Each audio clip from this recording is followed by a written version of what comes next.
کیا تمام انبیاء علیہم السلام کو حاضر و ناظر ماننا چاہیے؟ دیکھیں تمام کا دعویٰ تو نہیں ہے، لیکن نبی کریم صلی اللہ علیہ وسلم کو حاضر و ناظر ماننے میں شرعاً کوئی حرج نہیں ہے، لیکن اس میں تفصیل ہے جو ہم نے الفرقان پروگرام میں تقریباً میرے خیال میں 10-12 پروگرام میں اس پوری تفصیل کو ذکر کیا تھا کہ حاضر و ناظر کا ہرگز یہ مفہوم نہیں ہے کہ نبی کریم صلی اللہ علیہ وسلم ہر جگہ موجود ہیں۔ جس کا یہ تصور ہے اس نے غلط تصور قائم کیا ہے، جس کے اوپر نہ قرآن دال ہے، نہ حدیث ہے، نہ کسی بزرگ نے اپنی کتاب میں لکھا ہے، بلکہ حاضر و ناظر کے شرعی معنی یہ ہوتے ہیں کہ عظیم الشان قوت و قدرت رکھنے والا ایک مقام پر بیٹھ کر پوری کائنات کو اس طرح دیکھے جیسے یہ ہتھیلی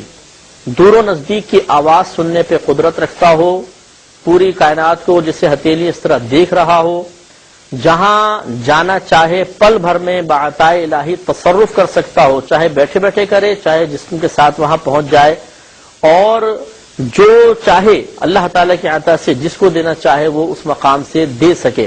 یہ حاضر و ناظر کے شرعی معنی بیان کیے گئے ہیں کہ ایک مقام پر بیٹھ کر پوری کائنات کو مثل کف دست کے دیکھنا، دور و نزدیک کی آواز سننا، اور وہاں سے بیٹھے بیٹھے جہاں چاہے وہ تصرف کر سکے، چاہے جسم کے ساتھ جا کر، چاہے ہاتھ بڑھا کر۔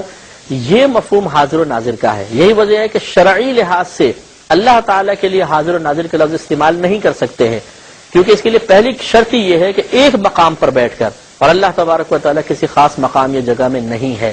تو یہ نبی کریم صلی اللہ علیہ وسلم کے لیے تصور رکھا جاتا ہے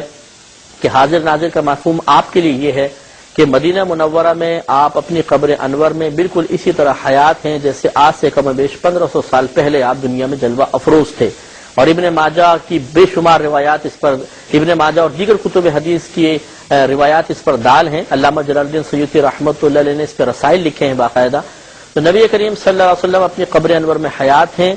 پوری کائنات کو اس طرح ملاحظہ فرما سکتے ہیں جیسے یہ ہتھیلی دور و نزدیک کی آواز سننے پر اللہ کی عطا سے قدرت رکھتے ہیں، اور آپ کائنات میں تصرف فرمانے پر قدرت آپ کو حاصل ہے۔ لیکن یہ تمام کی تمام چیزیں آپ کی ذاتی نہیں ہیں، بلکہ صرف اور صرف اللہ تبارک و تعالیٰ کی عطا کرنا ہے، عطائی ہیں۔ اللہ نے آپ کو یہ قدرت عطا فرمائی۔ اب ان میں سے ہر ایک پر دلیل موجود ہے کہ آپ کی حیات کے اوپر، آپ کے دور و نزدیک کی آواز سننے پر، آپ کے پوری کائنات کو مثل کف دست دیکھنے پر، اسی طرح پوری کائنات میں تصرف پر قدرت حاصل ہونے پر، سب پر دلائل موجود ہیں، لیکن قلت وقت آڑے ہے اور یہاں پہ ہم بیان نہیں کر سکتے۔ کبھی ہماری الفرقان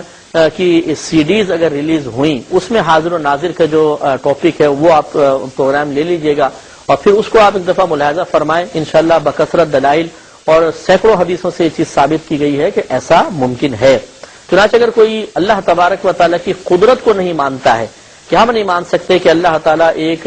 انسان کو ایک مقام پہ بیٹھ کے پوری کائنات دکھا دے، دور و نزدیک کی آواز سننے پہ قدرت دے دے، ہم نہیں مانتے، تو پھر یہ اس کو اپنا عقیدہ خود درست کرنا چاہیے۔ آج سائنسی ایجادات نے مسلمانوں کے اس عقیدے کو بالکل درست ثابت کر دیا ہے کہ ایسا پاسبل ہے۔ ایک مقام پہ بیٹھ کر ایک شخص ایک کمرے میں بیٹھ کر سیٹلائٹ کے ذریعے پوری دنیا کو دیکھ سکتا ہے۔ گوگل ارتھ کھول کر دیکھ لیجئے، پوری دنیا میں جہاں چاہنا جائیں پل بھر کے اندر آپ کو ایڈریس معلوم ہو جائے گا۔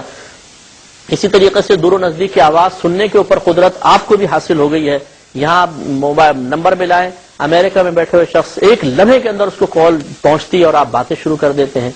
ایک آپ یہاں پہ بیٹھے ہیں لائیو یو ایس اے کے اندر، یو کے اندر کوئی میچ چل رہا ہے، آپ یہاں بیٹھ کے اس کو ملاحظہ کر رہے ہیں۔ تو جب ایک آپ جیسے عام آدمی سائنسی ایجادات کے ذریعے تمام چیزیں حاصل کر چکے ہیں، تو خود سوچئے کہ کیا اللہ تبارک و تعالیٰ اس پہ قدرت نہیں رکھتا کہ اپنے حبیب کریم صلی اللہ علیہ وسلم کو تمام چیزیں عطا فرما دے، کسی صحابی کو عطا فرما دے؟ میں بھی ہے،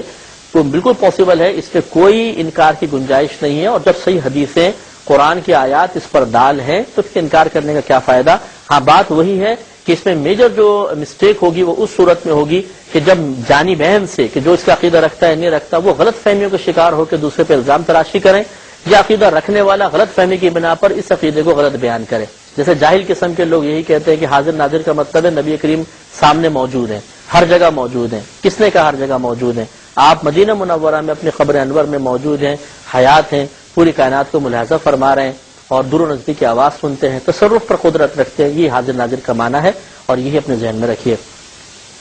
ایک یہ کہتی ہیں کہ کیا اگر کوئی اس کا عقیدہ نہ مانے تو اس کے ایمان پر فرق پڑے گا؟ اس میں بھی علماء کے دو گروہ ہیں، بعض نے کہا یہ ضروریات دین میں سے ہے، ضرور فرق پڑے گا، لیکن ہمارے نزدیک صحیح یہ ہے کہ اگر کوئی نبی کریم صلی اللہ علیہ وسلم کو حاضر و ناظر نہ مانے تو زیادہ سے زیادہ اسے گمراہ تو کہہ سکتے ہیں لیکن کافر نہیں کہہ سکتے. ایک مختصر سے بریک پہ جائیں گے, ہمیں یقین ہے آپ ہمارے ساتھ ہی رہیں گے. میرے